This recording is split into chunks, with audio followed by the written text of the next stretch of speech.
Okay, today we've got this 25-ton unit, AAON unit, destined for a local Costco. We've got our temporary thermostat in here in the Economizer section. And any unit with a temporary thermostat is going to have its damper overridden to its minimum position, the 15% we've decided on. How do we override the damper? So first of all, a word on dampers. That's the outside air, that's the return air. This gearing linkage makes them work in the opposite direction. If this is 50% open, that's 50% closed, and et cetera, et cetera. This is the actuator that makes it all happen. Underneath this little rubber flapper, there's a set of dip switches. The very top dip switch, if this thing had power on it, you can flip that over to the left and it will send the damper into the opposite position. It's a 90-second actuator, so it takes a while. Great for testing, but you'll want to remember to put that back when you're done. So how do we override this thing? Every AAON unit ships with these little gizmos here zip tied to the wire. We're going to use these tools to open it up, but it's a two-handed operation, and I need my assistant to give me a hand with that. So here we go. Action. Okay, we're back. I got my two hands here. You notice these little gizmos here. I'm going to take that out. One of them is an Allen wrench with a little fancy handle on there.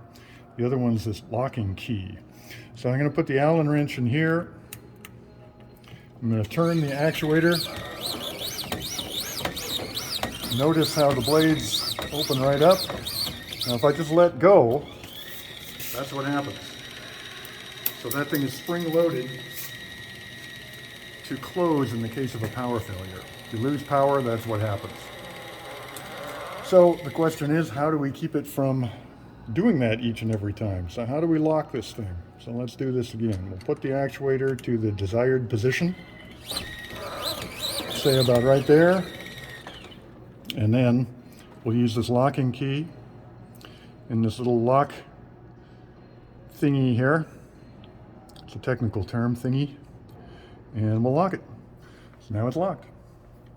So we take this thing out to keep people from bumping it and sending it back to the closed position. So there you have it.